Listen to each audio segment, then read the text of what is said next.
جس رب نے چیزوں میں تاثیر کو رکھا وہ جب چاہتا اس میں سے تاثیر کو نکال لیتا ہے، زہر کو شفا بنا دے، زہر کو شفا بنا دے۔ ہاں، دنیا نے یہ نظارے دیکھے ہیں، حرا کا محاصرہ ہے اور عیسائی تھک گئے، ان کا پادری آیا عبد المسیح، خالد بن ولید سردار ہیں، ان سے کہنے لگا صلح کا پیغام لایا ہوں، میری ہم سے صلح کرو، اگر تم صلح نہیں کرو گے تو یہ زہر ہے، میں پی کے مر جاؤں گا، میں اپنی قوم کی رسوائی دیکھ نہیں سکتا۔ حضرت خالد نے فرمایا یہ زہر کیا ہے؟ کہ یہ سم و ساع ہے، سم و ساع ہے، ایک پل میں انسان کو موت سے ہمکنار کر دیتا ہے، ادھر زبان پہ رکھو اور ادھر موت آ کر اسے دبوچ لیتی ہے، یہ وہ زہر ہے۔ تو دکھاؤ، دکھایا، ہاتھ میں لیا، اس کے ڈھکن کو کھولا اور یوں اٹھایا تو ایک دم صحابہ دوڑے پکڑنے کے لیے، اس سے پہلے وہ منہ کو لگا چکے تھے۔ بسم اللہ الذی لا یضر مع اسمہ شیء فی الارض ولا فی السماء وهو السمیع العلیم۔ غٹ غٹ غٹ پانی کی طرح پیا اور اسی طرح ثابت 6 فٹ سے لمبا جوان ہے، کھڑا ہوا ہے، ذرا بھی نہ کپ کپایا، نہ تھر تھرایا، نہ اس کا رنگ بدلا، نہ روپ بدلا۔ عبد المسیح کہنے لگا جو منظر میں نے آج دیکھا ہے میں گواہی دیتا ہوں کہ ان قریب تم ساری زمین کے حکمران بنو گے، کوئی دنیا کی طاقت تم سے ٹکر نہیں لے سکتی، یہ زہر ہے۔ خالد پہ اثر کیوں نہ کیا؟ آج ایک آدمی زہر پیتا ہے مر جاتا ہے، سانپ کاٹتا ہے مر جاتا ہے، خالد کو زہر نے کیوں نہ موت دی؟ آسمان والے نے اس میں سے اثر نکال کے تریاق ڈال دیا، تریاق ڈال دیا، شہد میں شفا کو ڈال دیا، اور آگ بھڑکتی لپکتی مچلتی ہے۔ یہ آئے ابراہیم علیہ السلام اور اوپر آگ کے شعلوں پر پہنچے ہیں، ساری دنیا دم بخود ہے، انتظار ہے، اب یہ گرے گا، اس کی چیخ سنائی دے گی، اس کی ہڈیاں سلگ اٹھیں گی اور اس کے گوشت کی بدبو پھیلے گی اور ہم اس کو عبرت کا نشان بنائیں گے۔ فرشتوں میں بھی پریشانی، زمین آسمان پریشان ہے، خالق آگ کا بنانے والا مطمئن ہے، اسے پتہ ہے مجھے کیا کرنا ہے۔ شعلوں کے اوپر ابراہیم آتے ہیں، میرے رب کی عرش سے آواز آتی ہے یا نار کونی بردن و سلاما، ٹھنڈی ہو جا میرا یار آ رہا ہے، زیادہ نہ ہونا کہ اسے سردی لگے، سلامتی کے ساتھ ہونا، معتدل موسم بنانا۔ آگ نے اپنے شعلوں کو دامن بنا دیا اور خلیل کو یوں نہیں جیسے ماں بچے کو گود میں لیتی ہے، دھڑم آ کے ابراہیم علیہ السلام آگ پہ نہیں گرے اور اوپر سے یوں آ رہے تو ایک دم تھک گرتے، ایسے نہیں گرے، آگ کے شعلوں نے گود میں لیا اور بڑے آرام سے ان کو زمین پر اتارا، اور اللہ تعالیٰ نے نمرود کے مکر و فریب کو باطل کر دیا۔ یہ دیکھو جل رہی ہے، جل رہی ہے، پر خلیل پہ کیوں نہیں جل رہی؟ کیا آسمان والے کا امر ہے نہیں جلانا، نہیں جلانا؟ جب وہ تاثیر کو نکالتا ہے تو چھری فرعون کے ہاتھ میں ہو یا خلیل اللہ کے ہاتھ میں ہو، وہ کام کرنا چھوڑ دیتی ہے۔ فرعون تو دشمن ہے نا، اس کی چھری نے بھی کام نہیں دکھایا، موسیٰ علیہ السلام کی گردن پہ نہیں چل سکی، اور یہ تو خلیل اللہ ہے، اس کی چھری تو چل جاتی اسماعیل پر، نہیں، اوپر سے امر ہے نہیں چلنا۔ فرعون کے ہاتھ کی چھری نے بھی کند ہونے کا اعلان کیا اور خلیل اللہ کے ہاتھ کی چھری نے بھی کند ہونے کا اعلان کیا۔ بپھری موجوں میں مچھلی نے منہ کھولا اور یونس علیہ السلام مچھلی کے پیٹ میں اور مچھلی پانی میں، موت کے تہ در تہ اسباب جمع ہوئے، عرش سے اعلان ہوا مہمان ہے، غذا نہیں ہے، مہمان ہے، تیری غذا نہیں ہے، مہمان ہے۔ کتنے دن کی مہمانی ہے؟ پورا چلہ ہے۔ تبلیغ کا چلہ تو شہروں میں لگتا ہے، یونس علیہ السلام کا چلہ مچھلی کے پیٹ میں لگ رہا ہے۔ کچھ چلے میں اہمیت ہے، اس لیے تبلیغ میں چلہ لگاؤ، چلہ کچھ چلے کی خصوصیت ہے۔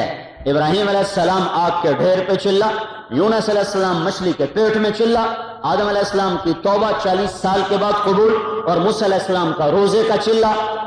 ہمارے روزے تو آ رہے ہیں نا، صبح افطاری، صبح سحری، شام افطاری۔ موسیٰ علیہ السلام نے روزہ رکھا اور افطاری 40 دن کے بعد ہوئی، 40 دن کا کٹھا روزہ تھا، آج سحری کھائی تھی اور 40 دن کے بعد افطاری ہوئی تھی۔ تو اللہ چیزوں کی تاثیر بدل دیتا ہے، جب چاہتا ہے بدل دیتا ہے۔ لہذا یہ ضروری نہیں ہے کہ سبب وجود میں آئے اور اس کا مسبب بھی وجود میں آئے. ضروری نہیں ہے کہ دوا اندر جائے اور شفا بھی آئے. ضروری نہیں ہے کہ گولی چلے اور موت بھی واقع ہو جائے. ضروری نہیں ہے کہ مال بھی آئے اور عزت بھی آئے. ضروری نہیں ہے کہ تلوار بھی چلے اور گردن بھی کٹے. اللہ چاہے گا ہو جائے گا، نہیں چاہے گا نہیں ہوگا. یہ اسباب کا جہان ہے. اسی کے برابر میں اللہ نے اعمال کا جہان بنایا ہے. وہاں بھی کچھ عمل اچھے ہیں، کچھ برے ہیں. کچھ اعمال کی تاثیر اچھی ہے، کچھ کی بری ہے. سچ کی تاثیر الگ ہے، جھوٹ کی الگ ہے، زنا کی الگ ہے، پاک دامنی کی الگ ہے، ایمان کی الگ ہے، کفر کی الگ ہے، نماز کی الگ ہے، چھوڑنے کی الگ ہے، روزے کی الگ ہے، چھوڑنے کی الگ ہے، زکوٰۃ کی الگ ہے، چھوڑنے کی الگ ہے. حلال کی تاثیر اور ہے، حرام کی اور ہے، جوئے کی اور ہے، شراب کی اور ہے. یہ سب تاثیریں میرے اللہ نے رکھی ہیں. یہ تاثیر اللہ نہیں بدلتا. وہ تو کبھی کبھی بدل دی ہیں، وہ بھی اٹل ہیں. کبھی کبھی اللہ دکھاتا ہے، ضروری نہیں جب چاہوں گا بدل دوں گا، تاکہ لوگ اسباب کے غلام بن کے زندگی نہ گزاریں بلکہ اللہ کے غلام بن کے زندگی گزاریں. لیکن اعمال کی دنیا میں آدم علیہ السلام سے آج تک اللہ نے تاثیر کو نہیں بدلا. نہیں ہوا کہ سچ بھی ہو اور ہلاکت بھی ہو. آج تک نہیں ہوا جھوٹ بھی ہو اور کامیابی بھی ہو. آج تک نہیں ہوا فرما برداری بھی ہو اور ناکامی بھی ہو. آج تک نہیں ہوا کہ نافرمانی بھی ہو اور کامیابی بھی ہو. آج تک نہیں ہوا کہ زنا بھی ہو اور عزت بھی ملے. آج تک نہیں ہوا پاک دامنی بھی ہو اور ذلت بھی ہو. آج تک نہیں ہوا کہ رزق حلال بھی ہو اور بے چینیاں بھی ہوں. آج تک نہیں ہوا کہ رزق حرام بھی ہو اور سکون بھی ہو. نہیں، اللہ سویا نہیں ہے. تاثیر اوپر سے آتی ہے، زمین سے نہیں ہے. میرا رب کانٹے نکالتا ہے، میرا رب پھول مہکاتا ہے. اسی رب نے جس نے زہر کی سانپ کی پھنکار میں زہر کو بھرا اور مکھی کی بھنبھناہٹ میں شہد کو بھرا. اسی رب نے کفر میں ذلتوں کو بھرا، جھوٹ میں ذلتوں کو بھرا، زنا میں ذلتوں کو بھرا، جوئے میں ذلت اور پستی کو بھرا، ظلم و ستم میں ذلت اور پستی کو بھرا. ماں باپ کی نافرمانی ہو اور ہر کبیرہ گناہ ہو، ہر چیز میں، ہر نافرمانی میں میرے اللہ تعالیٰ نے، میرے اللہ نے، آپ کے اللہ نے، کل کائنات کے اللہ نے، جسے کوئی نہیں پوچھ سکتا اور سب سے پوچھنے کی طاقت رکھتا ہے، اسی ایک نے ہر نافرمانی کو ہلاکت کا سامان بنایا ہے. اسی اللہ نے فرما برداری کو، اطاعت کو، ایمان کو، عمل کو، نماز کو، روزے کو، صدق کو، امانت کو، دیانت کو، عدالت کو، ماں باپ کے اطاعت کو، پاک دامنی کو، تواضع کو، عاجزی کو، مسنت کو، تہجد کو، سخاوت کو، شجاعت کو، علم کو، عمل کو، ذکر کو، تلاوت کو، ان ساری چیزوں کو، غریبوں کی خدمت کو، تواضع کو، معاف کرنے کو، درگزر کرنے کو، بچھ جانے کو، جھک جانے کو، یہ وہ عمل ہیں جنہیں میرے اللہ نے عزت کا، کامیابی کا ٹھپا لگا کے بھیجا ہے اور اعلان کیا ہے وَلَن تَجِدَ لِسُنَّتِ اللَّهِ تَبْدِيلًا وَلَن تَجِدَ لِسُنَّتِ اللَّهِ تَحْوِيلًا. یہ نہیں بدلے گا. ایمان والا شکست کھا سکتا ہے، ناکام نہیں ہو سکتا. کافر فتح پا سکتا ہے، کامیاب نہیں ہو سکتا. تقوی والا سولی پہ چڑھ سکتا ہے، ناکام نہیں ہو سکتا. فاسق و فاجر فتح کے جھنڈے لہرا سکتا ہے، کامیاب نہیں ہو سکتا. کامیابی اور چیز ہے، فتح اور چیز ہے، ناکامی اور چیز ہے، شکست اور چیز ہے. حسین کا سر نیزے پہ ہے، شکست خوردہ ہے، ناکام نہیں ہے. ابن زیاد کا جھنڈا لہرا رہا ہے، فاتح ہے، کامیاب نہیں ہے. کامیابی حسین کا صحرا ہے، کامیابی ان کے ساتھیوں کا صحرا ہے. ناکامی ابن زیاد مردود اور اس کے اعوان و انصار کا گلے کا توق ہے. ایمان والے چھوڑو، نبی ذبح ہو گئے. ایمان والے تو بعد کی چیز ہیں. یحییٰ جیسا نبی جس کو قرآن کہتا ہے یا یحییٰ، جس کو اللہ خطاب کرے، کتنی عزت والا وہ آدمی ہے. جس کو اللہ خطاب کرے یا زکریا، کتنے مقام والا وہ، کتنے مقام کی وہ ہستی ہے.